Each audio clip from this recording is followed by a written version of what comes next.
Hello, Naomi here. It's finally time to take a look at the games I picked up in May. I picked up 31 games this month. Most of these I have not had a chance to play yet, but without further ado, let's just get into it. Let's start with the PlayStation 4. I picked up 2 games with a focus on online multiplayer. Star Wars Squadrons is a flight sim and first-person shooter. Although this game does have online multiplayer, I really wanted this for the campaign. Now, even though it is compatible with the PlayStation VR, it thankfully is not required to play the game. I got this for under $5 used at GameStop, so I definitely think it's worth a shot. Next, we have some RPGs with Secret of Mana, Atelier Sophie, and God Eater 2 Rage Burst.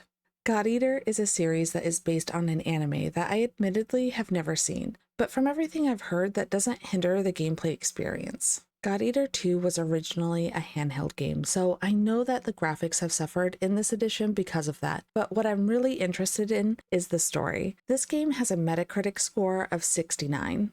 Also, this game can be picked up for around $10, which for an RPG, I think that's a great deal. Moving on to some visual novels with Steins Gate Elite and Doki Doki Literature Club. This is a genre I typically enjoy playing handheld, so both of these games have been on my Switch wishlist for quite some time, but the PlayStation Portal has really opened up the visual novel genre to my PlayStation, which the PlayStation versions tend to be much cheaper. As someone that buys a lot of second-hand games, Doki Doki Literature Club is one that I did choose to buy a new copy of because of all the little bonuses it comes with. So if that's something you're also interested in, just be aware of what it originally came with. Only one PlayStation 3 game this month with Final Fantasy 13-2 Collector's Edition. Continuing my Final Fantasy quest, this is a very cheap entry, so I decided to go for the Collector's Edition, which is still very affordable. If you would like to see what comes in this edition, I do have an unboxing short on my channel showing everything that is inside.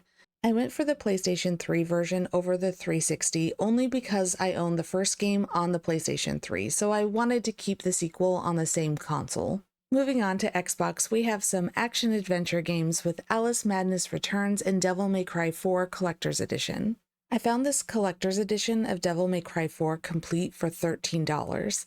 This edition comes in a steelbook with a slipcover and includes a bonus DVD. Even though 360 prices have been on the rise, there are definitely still deals to be found out there. Here's an RPG with Elder Scrolls Oblivion Game of the Year Edition. Now, Skyrim is one of my all-time favorite games, but I've never played any of the other Elder Scroll games. This was a thrift pickup.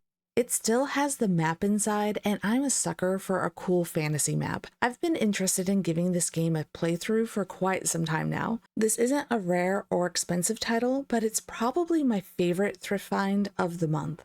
Here are some first-person shooters with BioShock 1 and 2, Far Cry Instincts Predator, and Child of Eden.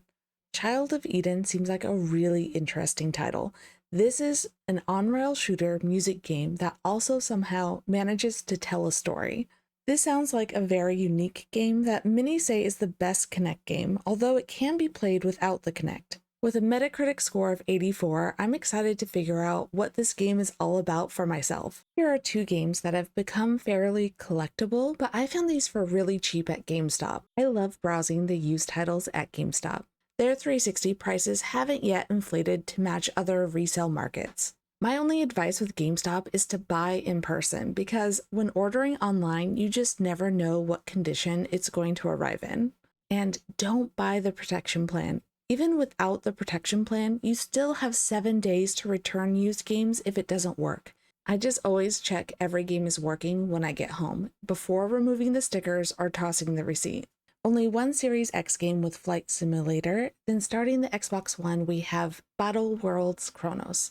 Battle World Kronos was a blind buy that I bought used for under $3. This is a turn-based strategy game, which is a genre I really love. This edition also includes a DLC campaign. It only has an okay Metacritic score at 65, but regardless, it looks like a lot of fun, especially for that price. Here's an action horror with The Evil Within and an action adventure with Recor. These are games that I again got for incredibly cheap. The Evil Within was under $5 and Recor was under $3. Recor is a console exclusive that was unfortunately released with some technical issues, but it has received some updates over the years. I've heard good things about the gameplay and story, so I think it's worth checking out. Now some RPGs with Technomancer and Disco Elysium. I've heard excellent things about Disco Elysium, and I was originally intending to buy it on the Switch, but I heard that version had some performance issues, so when I found this used Xbox copy at a really good price, I decided it was finally time to pull the trigger. The Final Cut editions do also have some additional content than the original release. This game takes a lot of inspiration from traditional pen and paper role-playing games, but in a Norse setting. Starting off the Switch games, we have some board game inspired titles with Clubhouse Games and Demon Slayer Sweep the Board. Demon Slayer Sweep the Board is very similar to Mario Party, but with a Demon Slayer theme, so this game is really closer to a party game than a true board game. Although the theme of this game is from the anime Demon Slayer, from my understanding, you do not need to be familiar with the show to play the game, although if we're being honest, that's going to be the main draw to playing this game over any of the Mario Party titles. A couple of farm sim games with Story of Seasons, A Wonderful Life, and Harvest Moon Light of Hope. I do enjoy farm sims on occasion, although this isn't my favorite genre, but I found each of these games at Walmart on clearance for $5. Harvest Moon Light of Hope I actually already own and had completed back when it originally released on the Switch, but this is the complete edition which has some additional content, so for $5 I think it was worth the upgrade. Coffee Talk 1 and 2, which I did grab the collector's edition. If you would like to see what that included, I do have an unboxing short posted. Now, I've heard these games described in a couple of ways: visual novel, life sim, or even a talking simulator. In this game, you're a barista, and as you serve customers, you get to know them in a fantasy alternate reality Seattle. I did play the demo of the first game back when it originally released and very quickly knew this was going to be a game I'd love. I decided to wait and hope for a physical edition to play the full game, and now I'm so glad I did. I'm very happy to have these games in my collection. Last but definitely not least, we have one more group of RPGs. Mary Skelter Final is the third title in a trilogy of games. The first game, Nightmares, is a Vita exclusive. Mary Skelter 2 only has a Switch release in the West, but does have a PS4 Japanese release as well. And then Final has both a Switch and PlayStation 4 releases.